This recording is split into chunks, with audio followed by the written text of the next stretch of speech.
It's Colorado hockey here on Scobuff Sports. Welcome into this broadcast. I'm Alex Roberts. That's Aiden Glockner, and welcome to our pregame show for this matchup between the Colorado Buffaloes and the Missouri State Bears. Big game here for Colorado as they head into Thanksgiving break. Coming into this game at 5-5 on the season, fewest games played in the WCHL, find themselves ranked at 28 in the country. Missouri State, number 20. Yeah, Missouri State's been good. And Colorado honestly hasn't been bad. I've said this a lot, but I really don't think their record is as explanatory as what I think their play style has been. And it's going to be a good game, I think. Missouri State has the speed, has the toughness, and obviously has that ranking. And they've got that firepower, and they've got the will to win.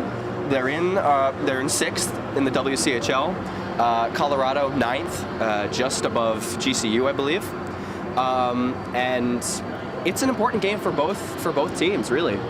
So this is a big game for Colorado, mainly because they just need to reestablish some confidence in the WCHL. They've split series with Oklahoma and Utah. Oklahoma's ranked at 1 point. They finished just outside the top 25. Utah's still ranked at 21 despite splitting with CU last weekend. I think they'd love to get 2 wins here at home. I mean, yeah, for sure. You always want to get 2 wins at home. You want to get as many wins as you can at home. You've got the crowd factor. You've got, everybody cheering you on. You've just got all that extra built-in momentum that you don't get on the road. And it's Colorado's going to be looking for these 2 wins here. And I think it's honestly pertinent that they get them. Where they are in the standings, where they are with the points, is they're not out of it. They're not down and out by a long shot. And I think that these 2 games here against Missouri State could end up being very big in the long run for the Buff season. Well, they're looking for 2 wins. Last time these teams played here in Boulder, Colorado was able to get 2 wins here. And big story out of that game, their last matchup. Colorado up 5-4. They get this big opportunity to sweep Missouri State. Missouri State's got one final push in the final 10 seconds, but a sprawling save by backup goaltender Ethan James seals the win for Colorado in a series sweep, if you will, of Missouri State. And so that was the last time these teams played here. Big opportunity for Missouri State. They want revenge from that tough ending here. They did get their revenge later that year, winning both of their games in Missouri State, but Boulder is going to be a very interesting place for them to play this year because of the fact that their last experience here was that sprawling save by James. Well, yeah, for sure, and what a save that was too. 5-4, right down to the wire. Last 3-2-1 seconds, and that was your first series of goals calls. Just the second game Scobuff Sports last year. Did. What was it? October 20th, 21st? 21st, 22nd, something like that. Yeah, something like that. So it's been about a month since then, but happy anniversary for that. It's come full circle. I know. So what are you've asked me a lot, but what are you looking for with this game? I'm looking for Douglas Wood to get going. He had 4 goals in that series against Utah. A hat trick. Natural hat trick. In 3 in a row to cap off that 5-3 win? 5-2. Because Trunco got 2 of his own. Yes. And Trunco was not playing the last time Missouri State was here. No, Trunco was an assistant coach at that time. point. Yeah, still. he was not quite in yet, but obviously he's in his final year of eligibility here. And just really looking to do, I think, what he can do to really help the team in his final year here. I'd also like to see Mark Borghi get going. Borghi got his first goal of the year last weekend. He's struggled a little bit to find the back of the net. I'd love to see him get a couple goals here in these 2 games. I mean, yeah, you you were talking about Borgie and Peschenik on the podcast we had this week on Tuesday, or well, it was released on Thursday. But come watch. We had it on Tuesday. Yes, come watch. Self promo. But you were talking about Peschenik and Borgie at the same time I was talking about Bandoni, and with Bandoni, he hasn't played. He's only played half the games, so. You know, a little bit of leeway there, but I'd like him specifically to really get going with the, you know, quick rushes and quick passes to trailer players like I was discussing on that podcast. And you want Borgie and Peschenik to really step up. Obviously, they were Borgie, Farrow, and Peschenik were some of the best players in the initial opening back in September versus San Diego State, and they haven't done a whole lot since then. One thing I'm really looking forward to on the Missouri State side, to see if the Buffs can neutralize their potent scoring, especially from top leading scorer Hunter Bulger. I mean, he's been great this year. Yep. He was not on this team last year, I don't believe. We didn't see him, Not at that least. I believe so. At least didn't play. Yeah, we didn't see him here, but I'm really interested to see how he plays. Of course, you've got Jacob Weetopt and Jacob Bratton coming back. You got a couple really good pieces. Matt Griffin's still in net for this team, so this is a pretty similar team that we saw last year, and they're still good. Similar team, still good. Yeah, I want to see, with respect to the Buffs, more scoring overall. They have some of those top players, Trunco. They've got McConaughey with, you know, a lot of goals. They got Wood, they got goals, they got points. But a lot of the other players on the team don't really have anything.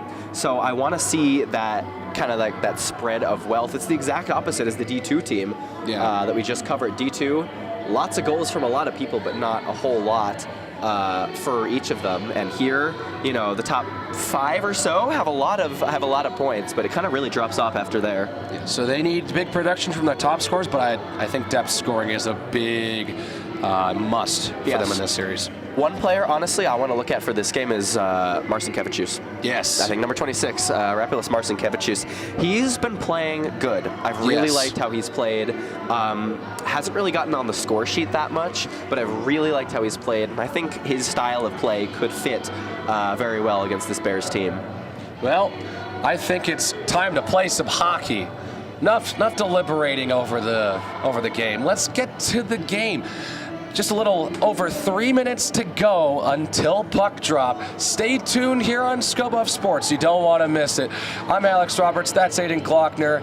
You're watching ScoBuff Sports. We'll be right back with the Buffaloes and the Bears.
It's Hockey Fights Cancer Weekend here in Boulder.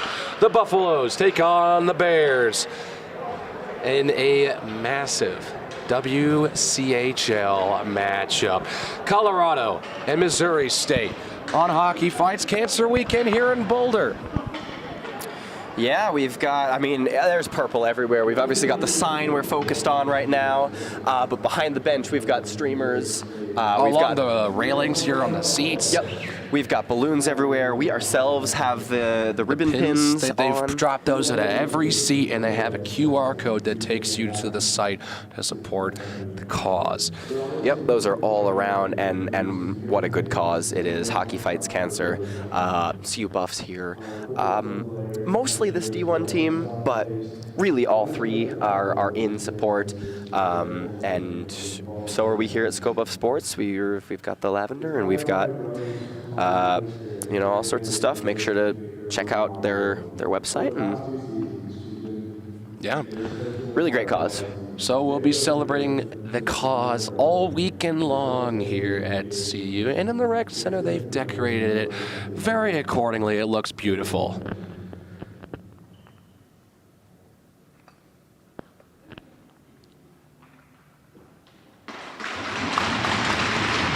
Have a ceremonial first puck drop here at the rec center.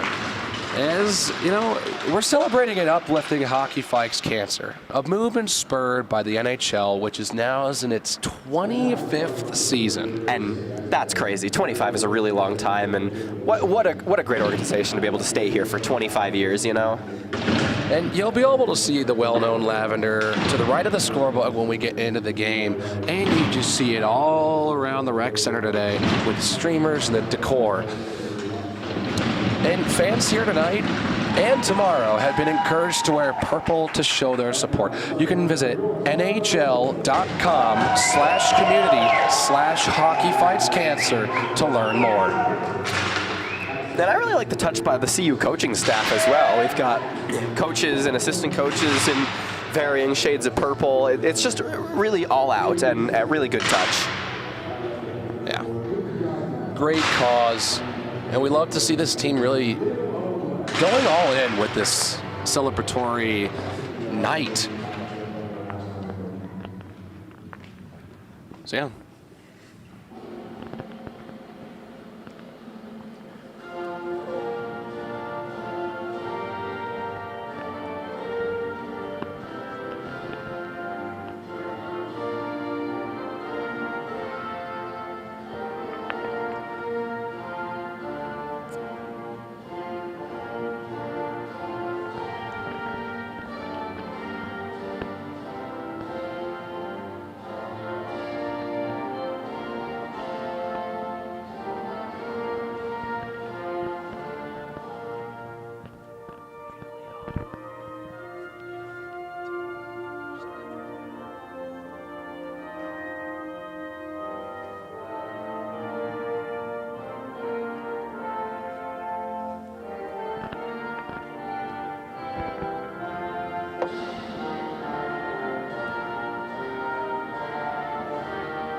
Welcome back.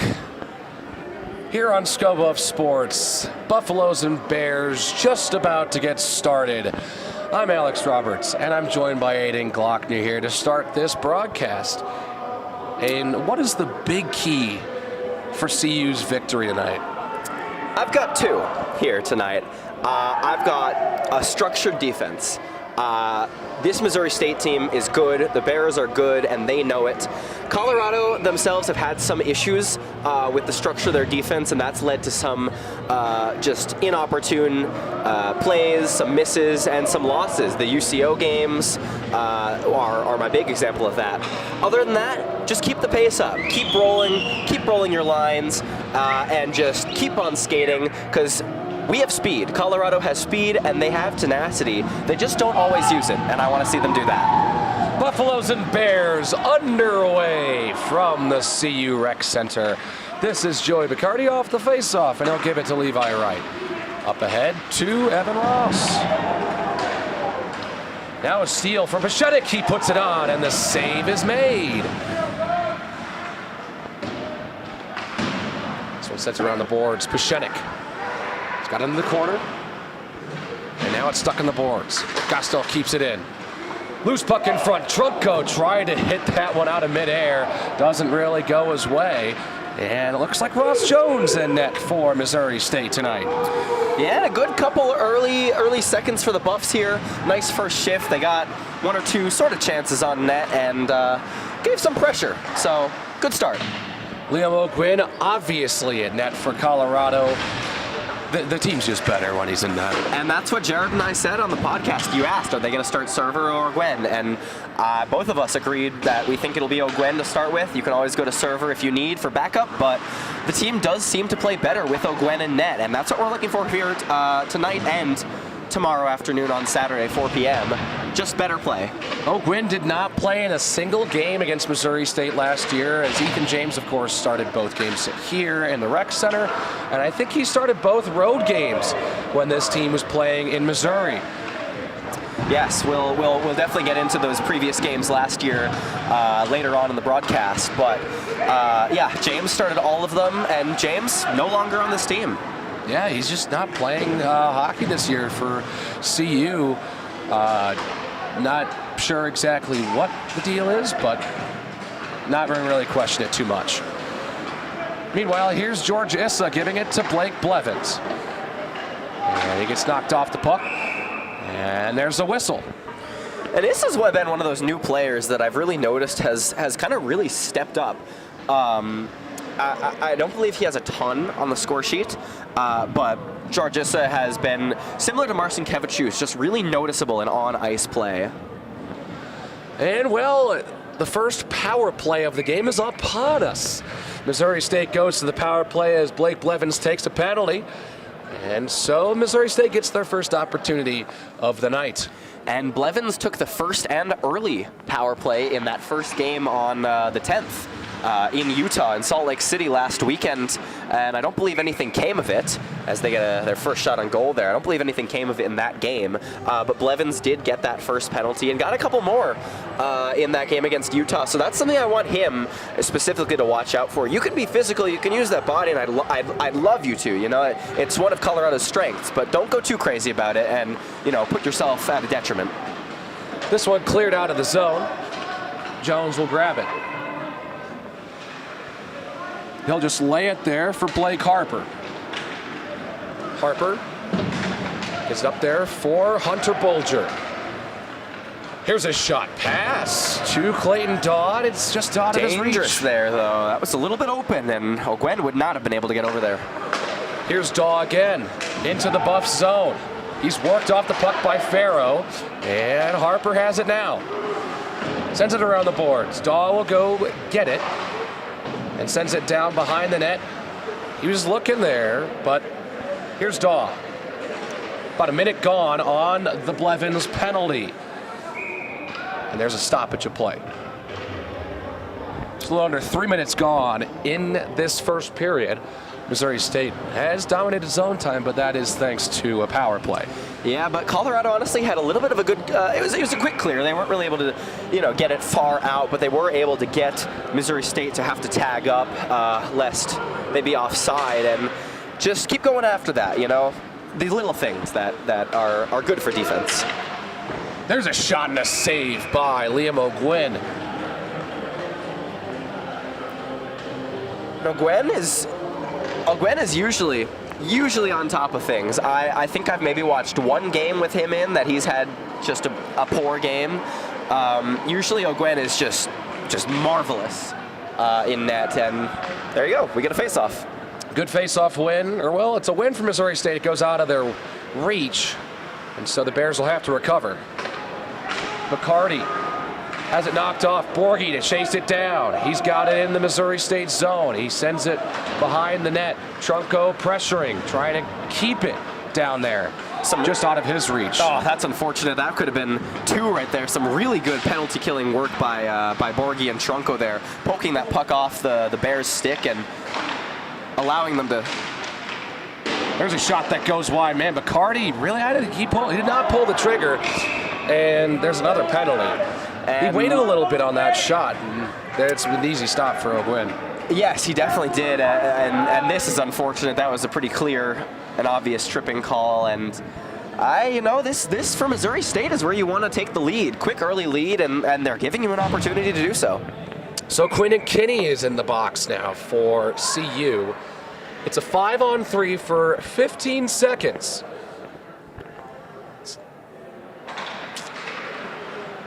Here is Harper off the draw. Bulger back to Harper. Harper down to Daw. Daw drops it. Hofstetter. Daw shoots wide of the net. 5-on-3 time is up. Minute 45 left on the power play for Missouri State. Hofstetter shoots one. Stopped by O'Gwen. Loose puck. And it's not in the net. It just missed. Still behind the Colorado net. Farrow down there. On the ice still. And he's controlling the fight right now. Farrow trips up again, and now they try to clear. Kept in by Harper, and now he shoots one well wide. Poor clear by Naslanik, though. He has the time and space to be able to get that all the way down the ice, and he doesn't, and Missouri State is still able to set up here. O'Gwen gloves that one from Hofstetter. No matter, though, O'Gwen is on it, and O'Gwen, I've noticed specifically, is a goalie who loves to use his glove. He flashes that around a lot and is able to snag puck. Bacardi slips, but it's still picked up by Derek Cagle.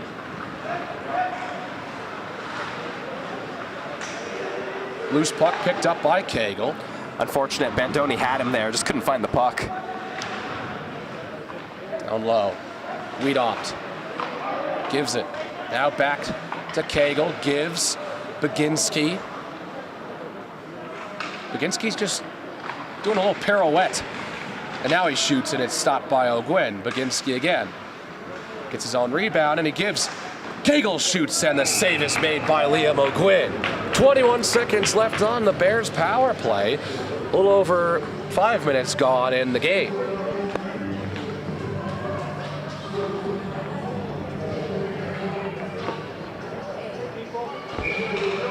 Colorado 21 seconds away to getting out of the jam and getting out of this early penalty trouble.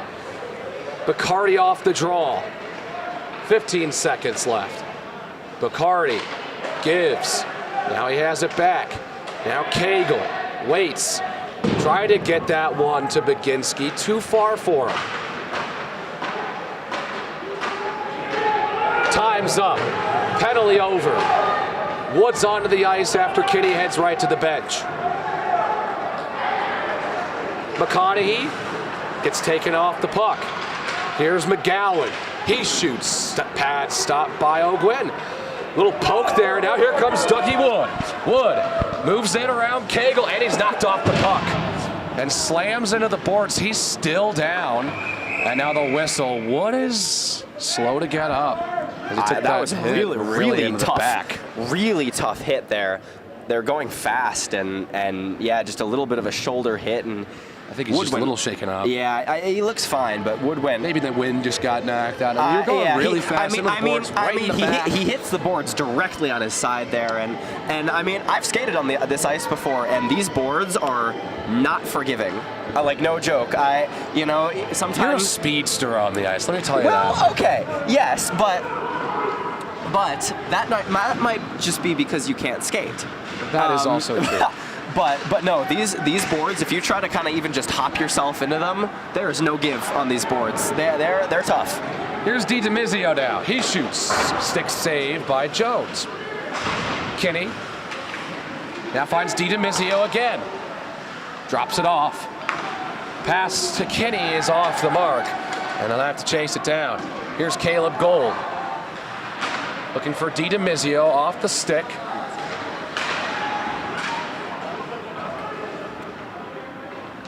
O'Gwen will stick that one aside. Here's Gold. Behind, picked up by Missouri State in the slot. A big play by Marcinkiewicz to prevent that centering pass. Now it's loose. Henderson tripped up, still has it. There's a shot, and Wynn gloves it. Another tripping penalty, and the Buffs are back to the penalty kill. 3 penalties taken in the first 7 minutes and change. Just a little bit undisciplined, really, and if they keep doing this, it's going to cost them. Here's McCarty off the draw. Slap shot from Cagle, misses the mark. Farrow just gives it back for Kate, and it will be clear. No, it's actually tipped by Missouri State player. A diving play by Cagle trying to keep it in, but Kate now has it and just dumps it out.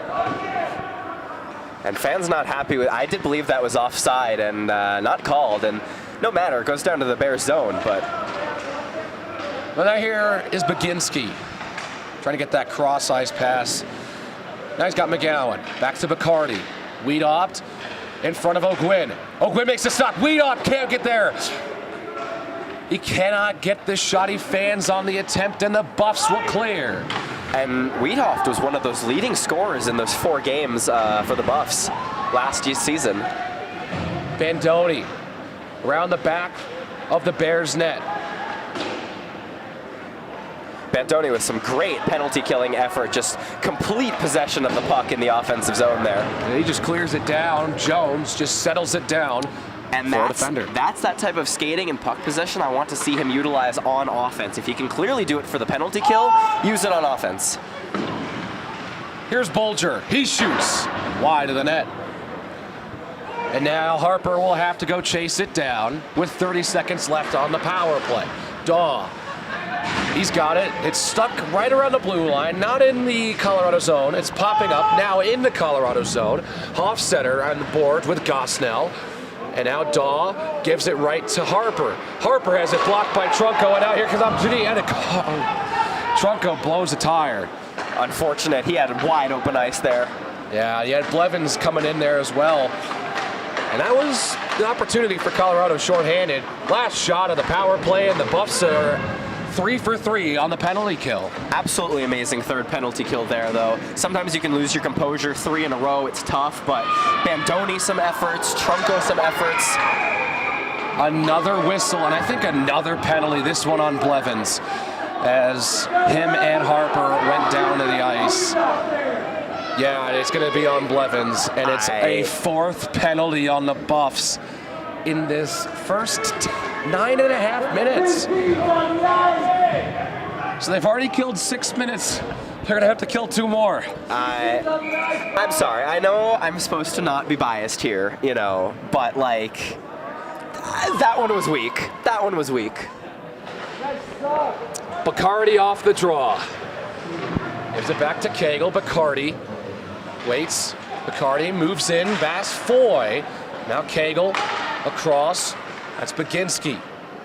Cagle at the top. He shoots. Save made by O'Gwyn. Baginski to retrieve the loose puck. Picked up by McGowan. He shoots and a save, and into the netting it goes. Just seems like we are fixing our vision on Liam O'Gwyn right now as they keep taking penalties. I don't quite know what's going on right now, but one positive is of Missouri State's current 6 shots, 5 of them have come on the power play. And this is now 4 power plays. So the Buffs are at least doing something right. In 4 power plays, they've only got 5 shots. Well, here come the Buffs. Here's Ferguson giving to Borgie. He's going to shoot it high over the net. Doesn't hit Jones at all. Here's Wiedopt. He picks up the loose puck. Trying to enter the CU zone. The stick is on the ice. Not anymore. It was Ferguson's. He picks it up. Here's Trunco. He's got Borgie. Drops it off for him. Borgie shooting. Saved by Jones. And a really good try by Borgie there. Well played and well read by Ross Jones there, the goaltender for Missouri State. But another save from O'Gwyn, that time on Derek Cagle. 9.5 to go, 1 minute on the Blevins penalty. His 2nd of the game already. Yeah, and I'm wanting him to be a little bit cleaner with these, and you've got to. You can't be putting your team down, you know.